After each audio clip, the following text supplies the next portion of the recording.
Morning. Forward Okay. So what did we learn in the last class? various forms of data collected. Nature of data, isn't it? Nature and types of different data. Yes. What all do you remember? Malavika, can you name any one category of data?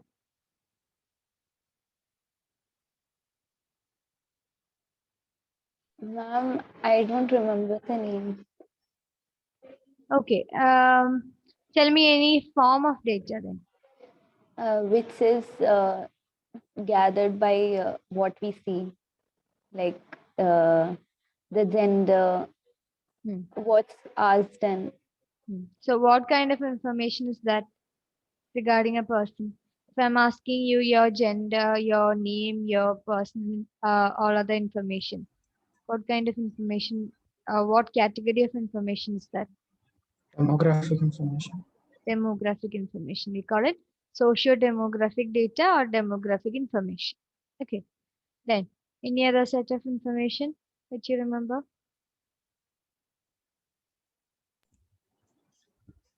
Physiological and physical information. Physiological and physical information. Amal Roshan, any form of data that you remember?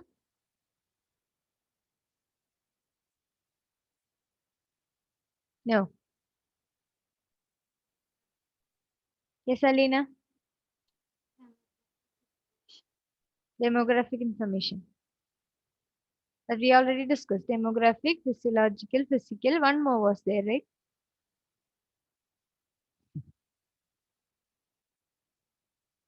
Psychological. Psychological information. I'm not telling that. Okay. Anyways, so we learned about four types of information, four types of data that are collected from the clients or the subjects when we are doing a research or a scientific inquiry. Okay, and what was the difference between physical and physiological data?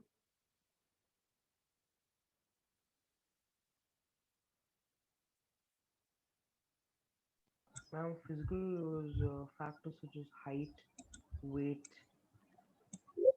Physical was the environment around us and other factors, and physiological was personal, uh, biological requirements like height, weight. Are you sure? Yeah, physiological was height, weight, and physical was yeah. Okay, rest of you. What do you think about this? Physiological is height and weight, and physical is what? The conditions around a person. Yes, the facilities and all available around the person. The school, the transportation facilities, then shelter, home, all these things. They come under physical data, and physiological is related to our bodily things. Height, weight, EEG, ECG, blood pressure, all those things. That is physiological data. All right. So we missed the topic.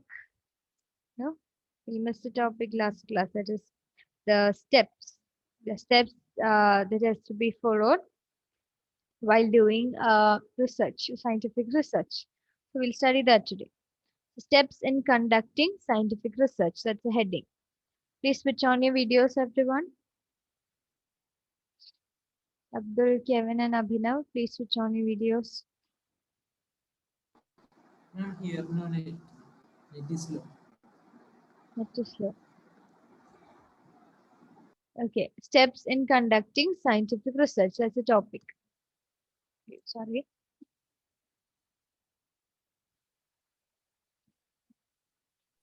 Ma'am, Yes. I have network problem, ma'am. Who? Emmeline. Emlyn. Okay. Steps in conducting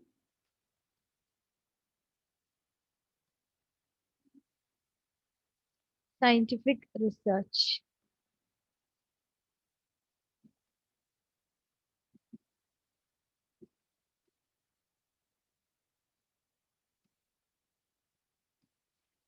Okay. So think of a topic which you're curious about.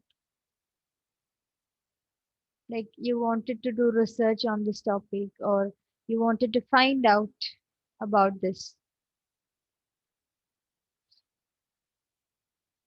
Anything that you were curious about.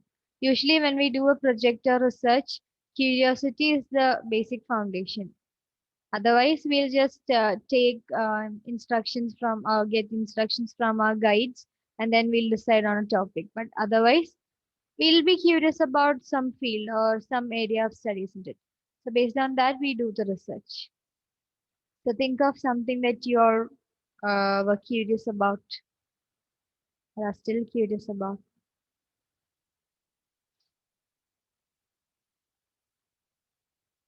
If you would like to share, please unmute and speak.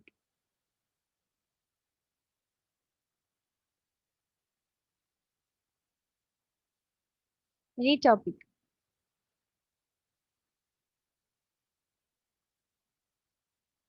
Yes, up there.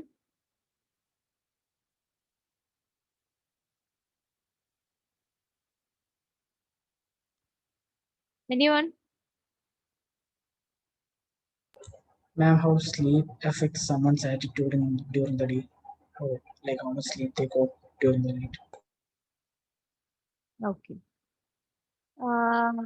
The effects of sleep on your behavior. Yeah, Okay. So that is a general topic. The effects of sleep on behavior. All right. So how will you do a research on this topic?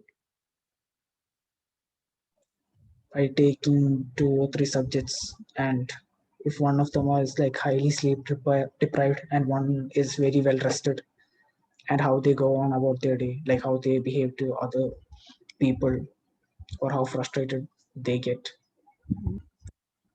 and then like creating a table, like if the person who's well rested is very calm and collected during the day and the person who was sleep deprived is very angry and frustrated throughout the day, we can say that sleep like affects how collected and you are during the day. Okay, I agree. I understood your concept. Now, Anila,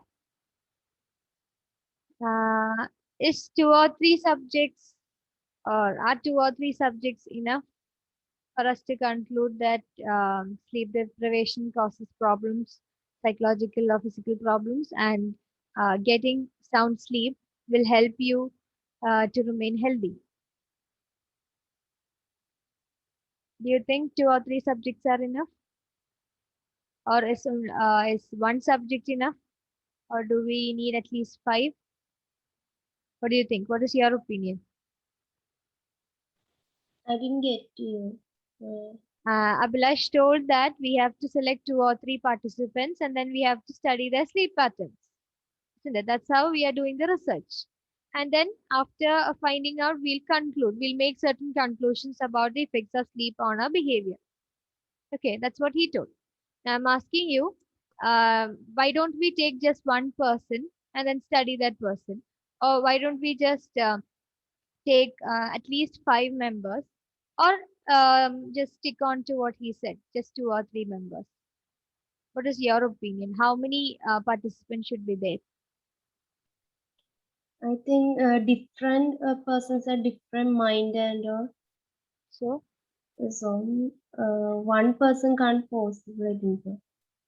one person is not enough. Hmm. Okay, then how many do you think are enough? How much is your enough?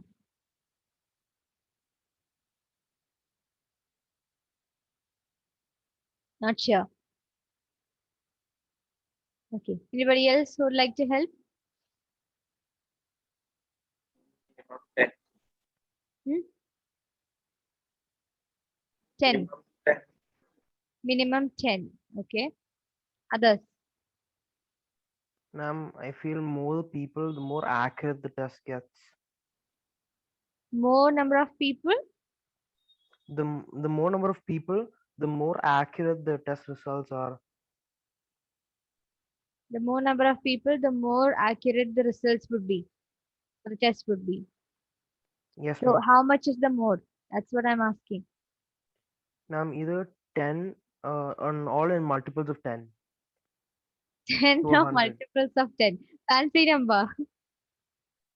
Yes, ma'am. Okay, 10 or multiples of 10. Any other opinions? Whatever you're thinking, speak up now so the class will be more lively. I know you all are thinking about something or the other. So think and tell me about it. Share your thoughts.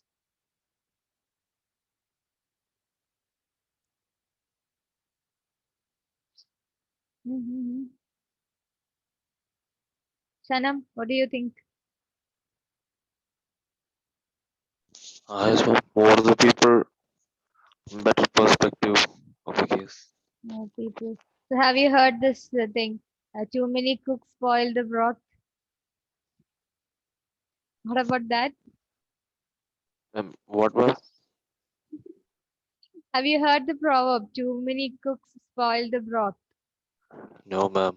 No. Then leave it. Any other opinions? So we have many options. Either one person. Anybody who says that one person is enough for the study? One participant?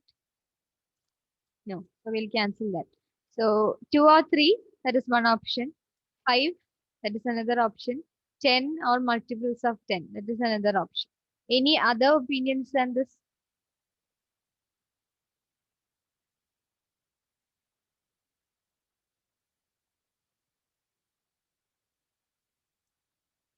No.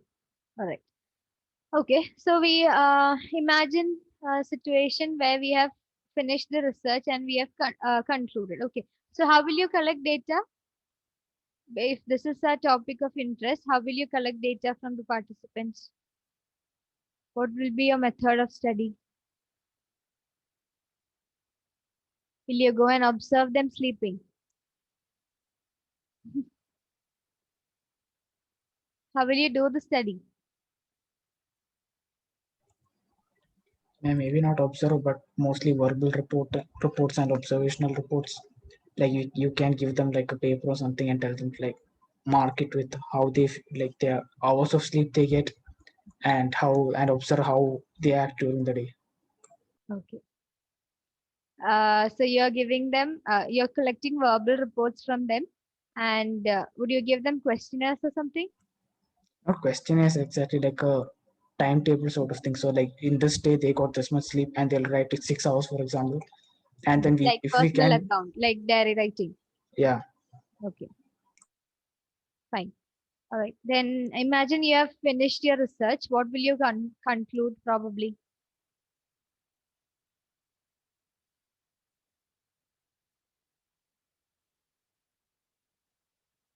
that more sleep is better.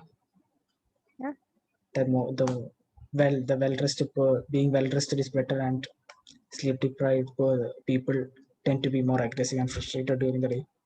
Okay. All right. So we have come to a conclusion also. Okay. We selected a topic of interest. We selected the number of participants. Then we used the methods, different methods to study. We made the conclusion. And how do you analyze this? You have got verbal reports, right? So from that, Yeah, verbal reports we can give it rankings, for example, like how the person is behaving during the day. Like he's be very calm and collected, frustrated, very frustrated. and Yeah, and then like fill it in according to the days, and then conclude finally. then That's it. don't make this a one-man show. Others, please help him. You Ma'am, guys are I a wouldn't, team, and I'm on the other side today. Yes, Kevin. ma'am, I wouldn't rely completely on verbal report only because some people may not give the exact or very accurate answers. So Mhm. I'd use something like a sleep monitoring device next to them while they sleep to track their sleep patterns and how many hours of sleep they get. Okay, but hours of sleep is okay, fine. If we asked if it is a child that we are taking for the research or study, We can ask their parents how much time they are sleeping. So sleep is monitored. Okay, fine. Now we are studying the effects of sleep on behavior, isn't it? So how will you collect that? How will you collect information? He told one method, verbal reports.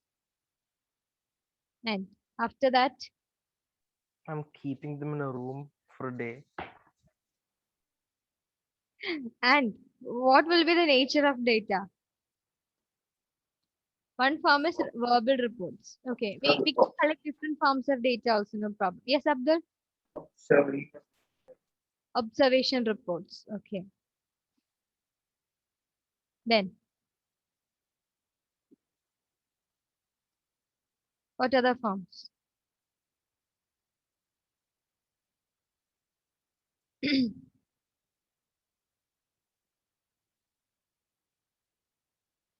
Sir?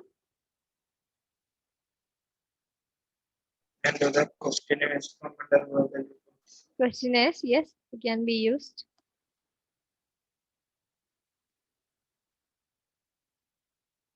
Then, all right, this is enough.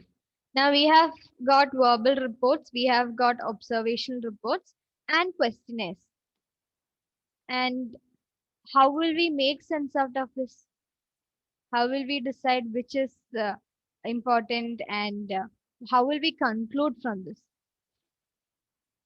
Suppose, okay, we'll ask Rose. Rose, suppose you are one participant in the study. And you have got sleep for 6 hours. Okay, and you're giving a verbal report on your emotions, behaviors, and all on the next day. So just give me a sample, just a few lines. Should I say what I feel after 6 hours of Yes, sleep? yes.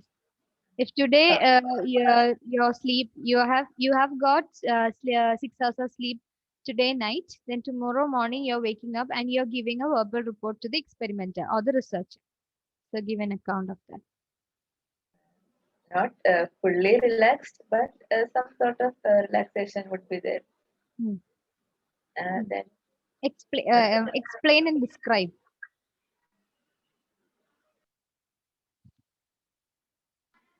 Okay, I don't feel a very good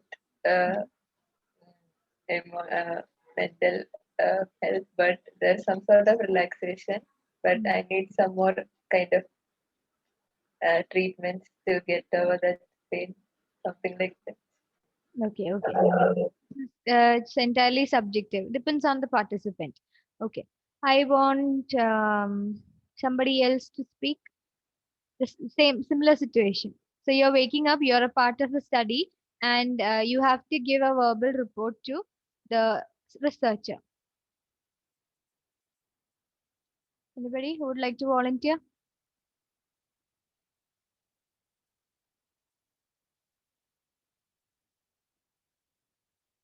Chandra? Yes, ma'am. Yes. I feel calm and relaxed. Just one word. Researcher will take some 5 years to make meaning out of it. Just put yourself in that position and speak. Imagine you're a participant in a study. Nobody is going to judge you. Just speak anything that you like.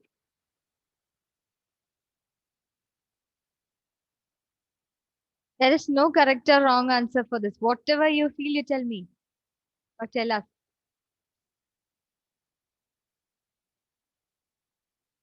No? I feel extremely tired.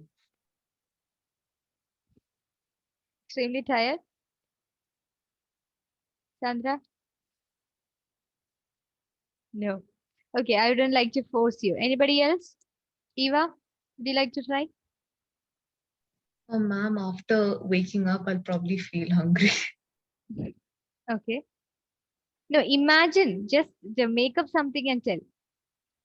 It's not about you. Just put yourself in the position of a participant and just give an account of the feelings and emotions that you're going through now after getting 6 hours of sleep? I felt to sleep for more time. Your voice is breaking. Felt to sleep like more hours. I didn't understand. Once more. And it feel like to sleep more. You feel like you want more sleep. Yes. Okay. Yes. So experimenters, please take note of this. Then, anything else? Any other point that you'd like to add? That's it. Okay. So verbal reports are in this form. Okay. They need more sleep. Some are not relaxed. Some are feeling tired. Some are feeling hungry. These are the different data that you have got in the verbal reports. Now, what else are there? Observation report. Observation report in the sense the researcher can go and observe what is going on. Like, is the person aggressive? Is the person very much restless? Is the person relaxed, calm? All that, all those things comes under observation report. Then questionnaires. Questionnaires, depending on the type of questionnaire that we use, on that also we get data. So we can convert that into numerical data also. Sometimes it will be rating scales, like how much angry do you feel today? So you can rate 1 to 5 or 1 to 10. Or how much relaxed are you today? So that also you can rate from 1 to 10 or 1 to 5, depending on. And again, you have other forms of questionnaires like you have to rate or you have to select from the 5 options: strongly agree, agree, disagree, strongly disagree, undecided, all these options. So I am feeling very relaxed today. That will be one statement. And you'll have these options: strongly agree, agree, undecided, disagree, strongly disagree, like that. Okay. So that also you have got in the form of data. Now what will you do with this?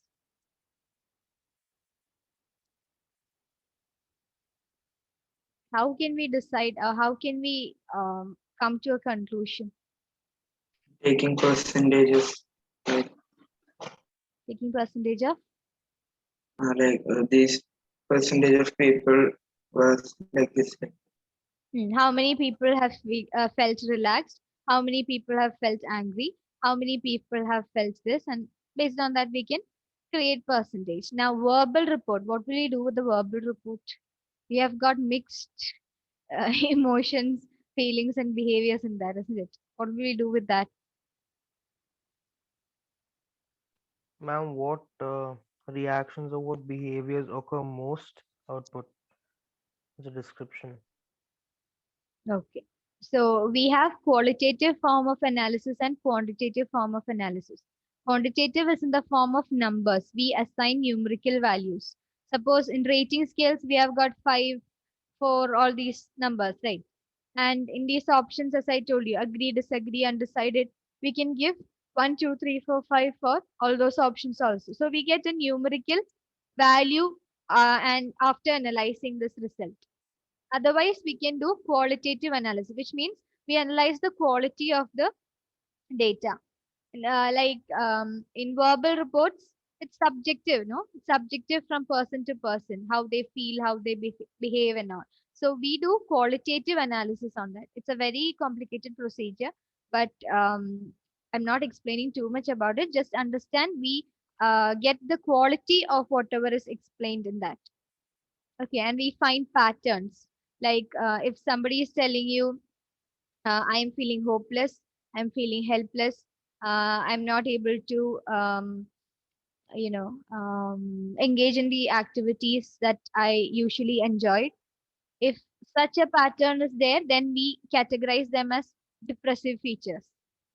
Like that, we find patterns from the responses of participants. Then we analyze and form a conclusion. Okay, so generally, this is how we do a research. Now I'll introduce you to the main steps of research. That is, these 4 things have to be done if you're doing a research.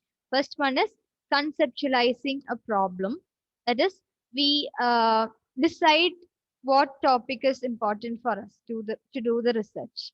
Okay, we conceptualize the problem. What problem is the thing that we are going to do the research on, or which is the topic that we are going to do the study on. Okay, that is conceptualizing a problem. Then second one is collecting data.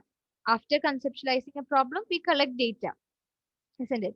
Collect data from the participants. Now, after that, we draw conclusions. After analyzing the data, we draw conclusions, and then we revise research conclusions. If we have any theory based on that, we have formed certain conclusions. If it is wrong, then we can revise those conclusions.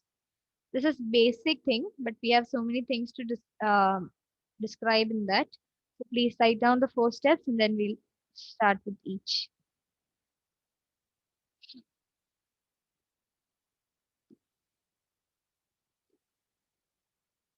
Also note down these 3 points: objectivity, then systematic procedure, and also testable. Any scientific research or any scientific inquiry has these features or should have these features, which means it should be objective enough. Objective means it should not be subjective. Okay, so if, for example, if you are measuring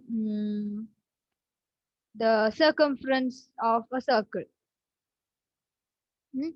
if I am measuring, or if Malavika is measuring, or if Devika is measuring, the circumference should remain the same, isn't it? Then only it will become objective.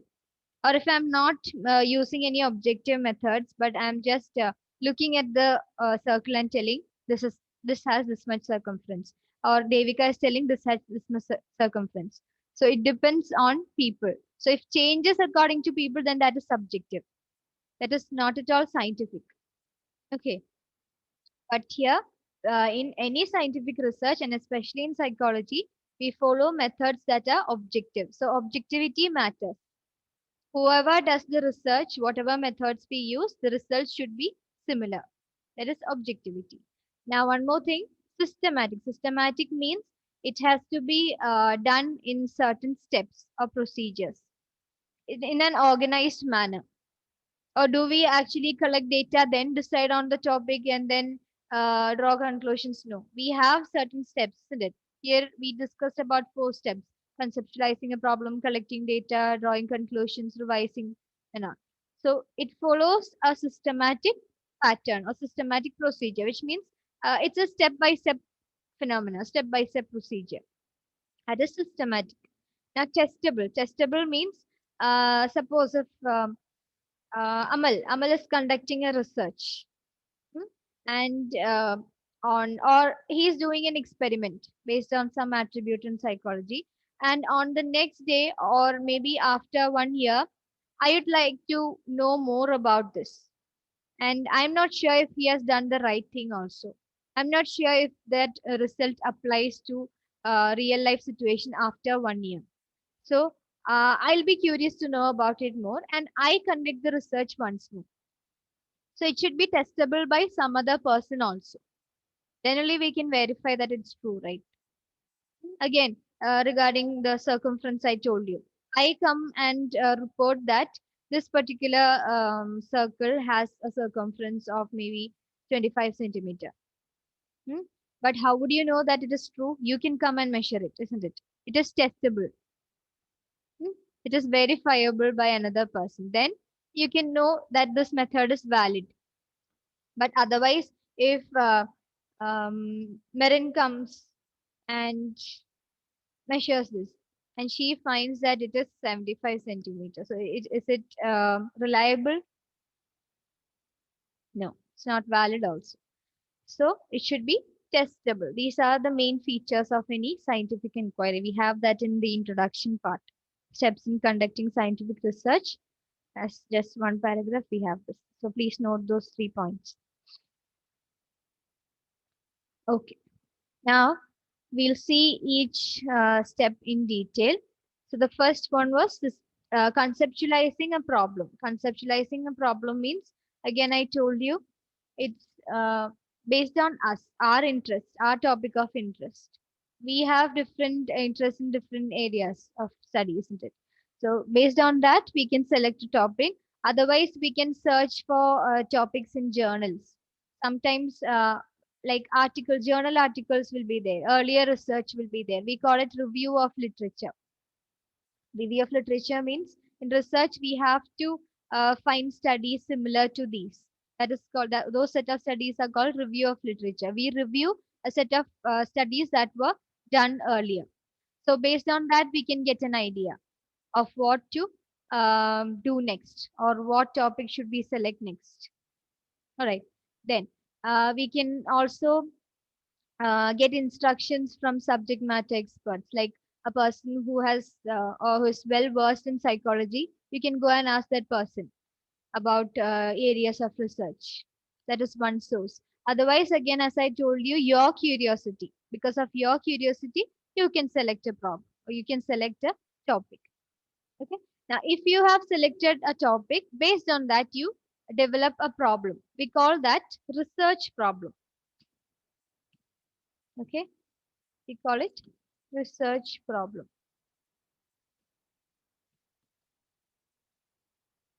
And we state that problem also.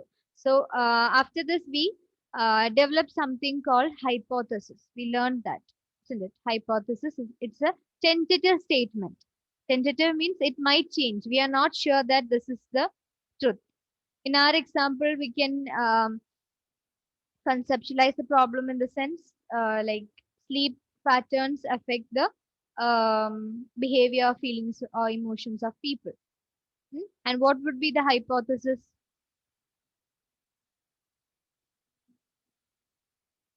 How will we set the hypothesis? We can set it in many ways, but one way can be lack of sleep leads to emotional problems, or lack of sleep leads to aggression. That can be a hypothesis. Okay, lack of sleep or getting poor sleep can lead to aggression or aggressive behaviors. That can be the hypothesis. So hypothesis is set in which stage or which step? Step 1, conceptualizing a problem. When we conceptualize the problem, we set the hypothesis. Now, as a second step, we have collecting data, isn't it? And collecting data doesn't mean that after setting the hypothesis, you directly go and collect data. No, that's not how it's done. We have to create a blueprint here. We create a blueprint of the research that we are going to do, which means what are the tools that we are going to use? Are we using any questionnaires or rating scales or anything?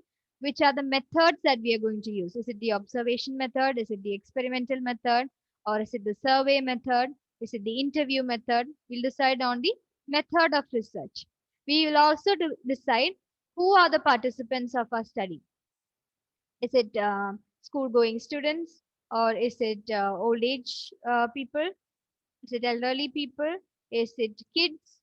Or is it applicable to all individuals of all ages? Or is it applicable only to men? Or is the study conducted only in women? Or is it studied among the married individuals? Or only in, among single individuals? Or is it a comparison between the two? We decide the participants. Okay, we decide who is being included in the study.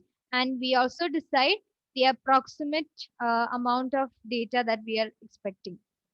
That is, how many number of participants are included in our study. And for any research, this is very important, we need at least 30. Okay.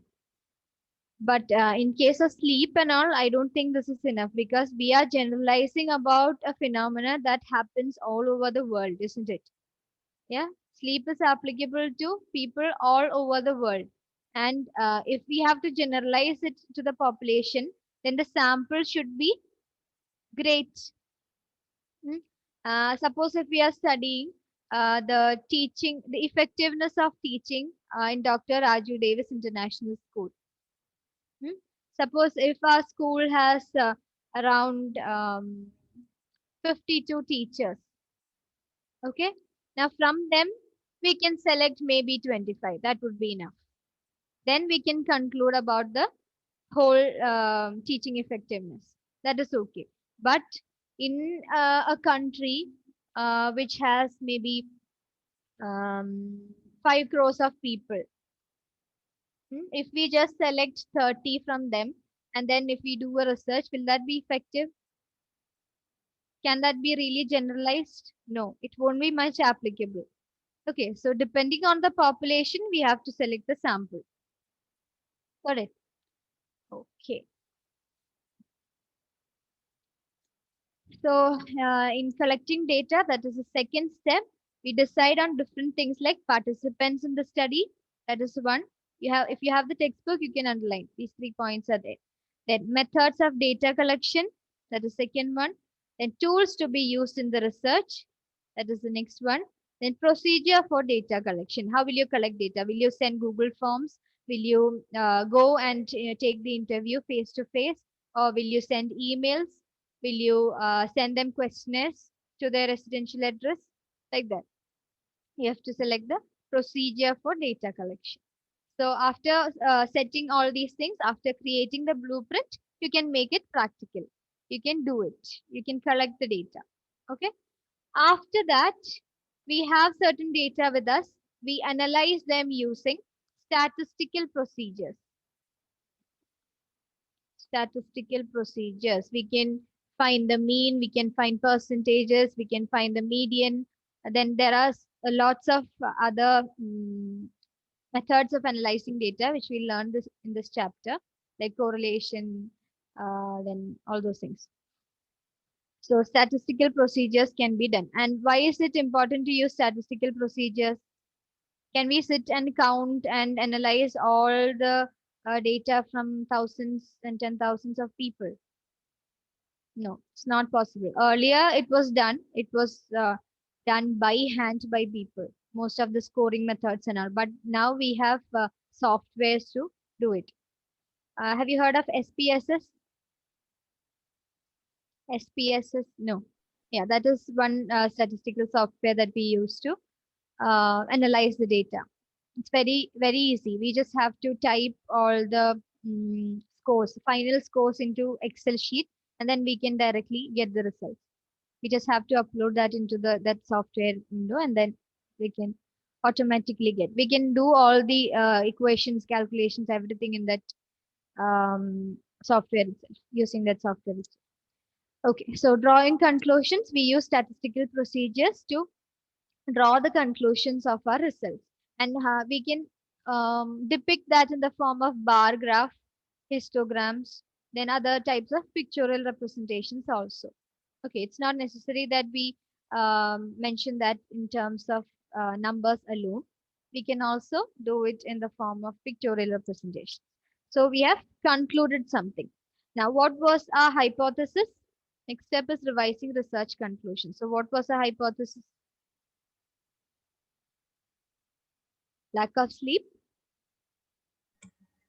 leads to aggression. Lack of sleep leads to aggressive behaviors.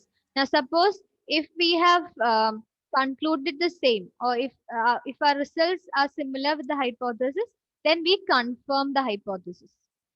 Okay. Now, if we got the result that lack of sleep will not create any aggressive behaviors, or for some people, maybe lack of sleep would be entertaining. If that is the case, then we conclude that the hypothesis is rejected. If hypothesis is rejected, then we can do the research again to find out more about it. All right, that's how it goes in a cycle actually. This procedure goes in a cycle. Now, if Abhilash had done this research and finally I am interested to know more about it, then I can again start from this step using the same topic. Okay, or maybe with slight variations. Even if he is not satisfied with the number of participants or the data that he got. Maybe he did the research in Kerala, but he's interested to know about the people in Western culture. So he's going to UK and then taking a sample from there, then doing the same research again. So it can be done again. And if the data, the results, the conclusions that we got from our study, if initially it is not in similar to the hypothesis that we set, we can also do the research again and see, take another sample, or maybe change the methods, change the research design, and try to find out if this is true again. Once again, you can do it because it is testable, isn't it? So that is about the steps or the systematic procedure of scientific inquiry. Okay. So first one was conceptualizing a problem. In that, we set the hypothesis also. We decide the topic of research. We find the research problem. Then we come to the second step, that is collecting data. We should not directly go and collect the data, but before that, we have to set all the things, such as procedures, the tools, the research design, then the number of participants or who are the participants. We have to decide all that. Then only you'll go to the next step, that is collecting data. After that, the collected data has to make any meaning, isn't it? Then only we'll be able to, then only it will serve the purpose of the study. So we have to interpret the results and then we draw conclusions using statistical procedures. After that, either you can revise the research conclusions by doing the research, or you can confirm the hypothesis. If the results are similar to your hypothesis, you accept the hypothesis, or if it is different from your hypothesis, you reject the hypothesis. Okay. And please take page number 25. Just have the textbook.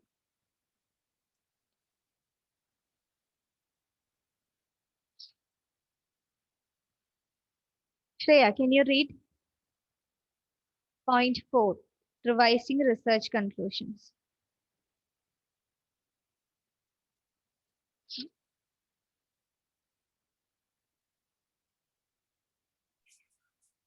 The researcher maybe began the study with the hypothesis that there exists a relationship between viewing violence on television and aggression among children.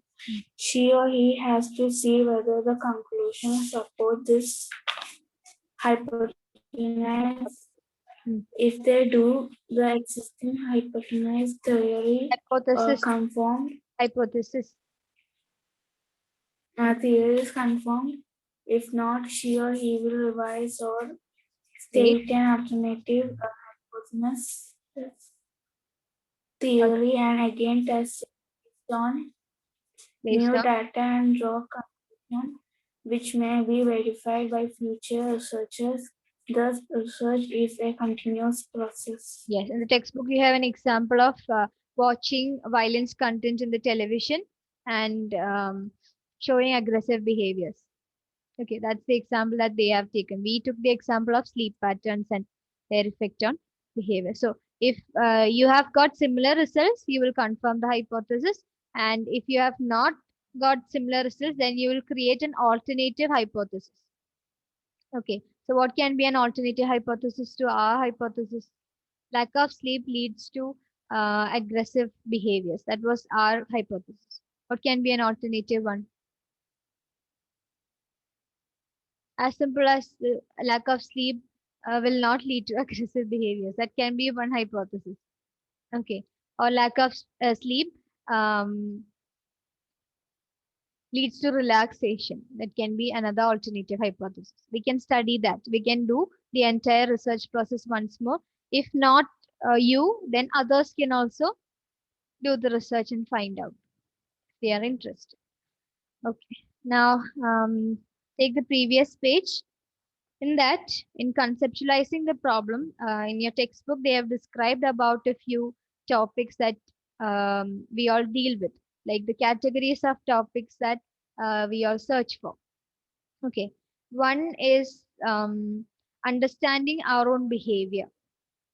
I'll read the whole sentence. In psychology, we study a diverse range of problems related to behavior and experiences.